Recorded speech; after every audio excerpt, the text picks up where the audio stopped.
Hey guys, it's Justin. Hope you guys are having a good day. Today I am bringing you a very special knife review of a very special knife in my collection.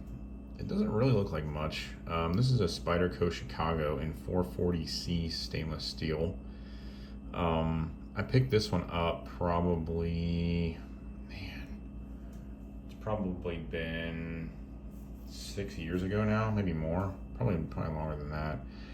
And the reason why this is so special to me is because this was my very first Spyderco, and arguably the first quote unquote higher end knife in my collection. And so, yeah, I wanted to do a review of this with you, can just kind of share it with you, give you my thoughts on it, and yeah, let's go ahead and get started. So, in terms of blade steel, this is 440C. I don't have a lot of experience with this steel, but I think it's okay. I've heard it's a very stainless steel, and I haven't had any issues with mine. Although I do keep my blades very, very heavily oiled compared to a lot of people. So yeah, I mean it's an okay steel. So I gave it a score of 5. I kind of referenced the Buck 110 when I ranked this knife's steel. It should be pretty comparable, although the Boss heat treat on the Buck would probably make it a would probably give it slightly better cutting characteristics. Moving on to the clip, this has the Spyderco wire clip, which, as I mentioned in previous videos, is one of my favorite styles of clips. Just a well-designed clip. This one's deep carry, as you can see. The screw that holds it in isn't overly intrusive. It's nice and long. The retention's very good on this. You can see it's, you know, tight enough, but not too tight. And yeah, it doesn't really pick up marks from carrying it. Just a very nice clip. And for those reasons, I gave it a score of an 8. I think it's very comparable to the Spyderco Manix that I reviewed the other day. So yeah, I think the clip is really good on this. In terms of Loctite, this is a liner lock. You can see here, nice lock up right at about 50%. Just push it to the left to disengage it, and yeah, pretty familiar lock. And yeah, I mean, it works fine. Easy to disengage because of this cutout in the handle, and yeah, no concerns with that. So moving on to the materials, you have the G10 scales here, black G10 stainless steel liners that you can kind of see there that form the liner lock. You have this stainless steel wire pocket clip and steel torque screws here. So, you know, overall decent materials, nothing overly fancy, but you know, they all work, they're all durable, they'll all function just fine. So I gave this a score of a 7, which matches the Civilian and the Manix.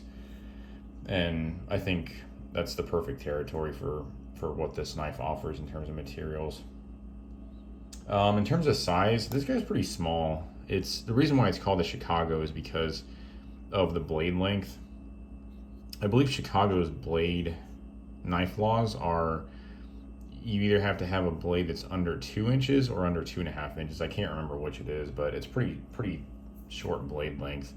So Spyderco designed this to be carried in Chicago, and that's, you know, hence the name Spyderco Chicago.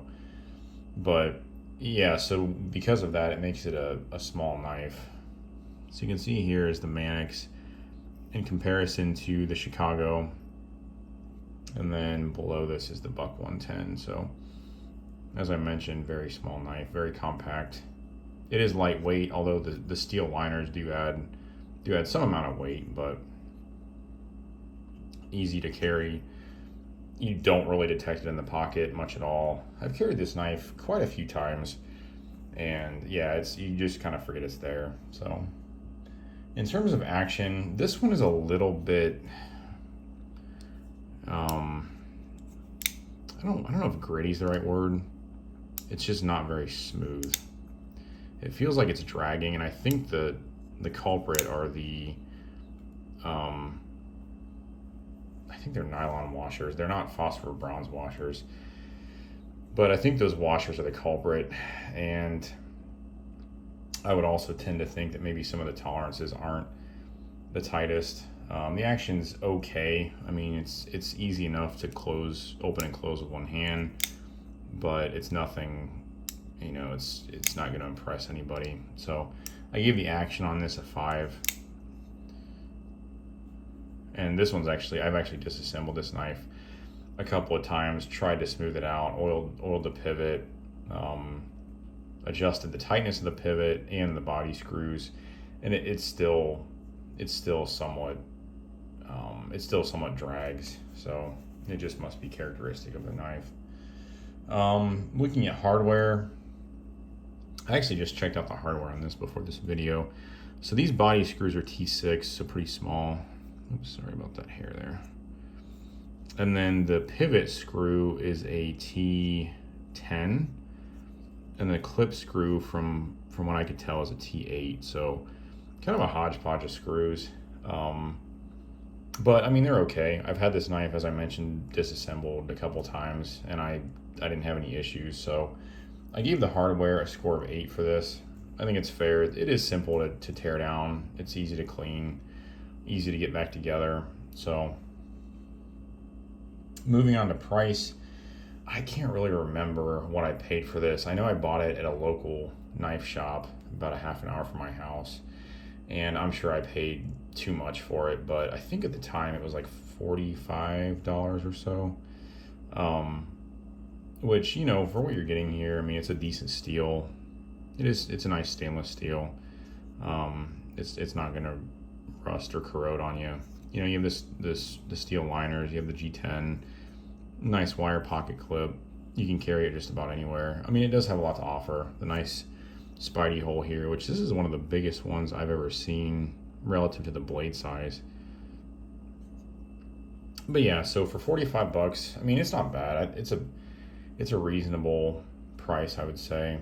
The map price is probably a little bit lower, but yeah, I give it a score of a 7. I think it's, you know, it's not overpriced by too much. I would probably put it around maybe 35 to 40. But yeah, so I think it's at a pretty good price point. And then in terms of quality, the action, as I mentioned, is a little bit not gritty. It's just, I keep wanting to say gritty, but that's just not the right word. The action is just not very smooth. But you know, the G10 is machined nicely. You can see there around the cutout, it's nice and smooth. It's nicely chamfered around the edges. The blade itself isn't chamfered, but it's not overly sharp. The lock is about 50%, so nice lock up. The centering isn't the best. It favors the right side even after disassembly and reassembly, and it was like that before I did that. So in terms of quality, I mean, nice machining, nice, you know, chamfering in places, stuff like that, but it just suffers in terms of action. The grind, I believe, yeah, this is one of my own grinds, so I shouldn't really evaluate that. So I give it a score of an 8 for quality. And then finally, competition. There are tons of companies that make knives of this size. I mean, you can look at the Spyderco Delica, although it's at a little bit different price point than this knife. Any number of Chinese knives around this price point, although they're probably bigger than this one in terms of blade length. I know Kershaw makes some stubbier automatics, but those are more of like a dagger style blade in their automatics. ProTech, again, you know, makes some stubbier knives, but those are also automatics. So yeah, I don't know, in terms with G10 and then the 440C, that steel is not super common anymore. You're not going to find a ton of competition for this knife. So yeah, I mean, overall it's been a really good knife. I mean, like I said, it's easy to carry, nice and lightweight. And, you know, I'll never get rid of this one because it was my first Spyderco. Spyderco is my favorite brand, so it definitely has a sentimental place in my collection. And yeah, I'm just really happy that I got the chance to share it with you guys, and I hope you enjoyed the review. Please like and subscribe if you haven't yet, and we'll look forward to talking to you on the next one. Have a good one. See you guys.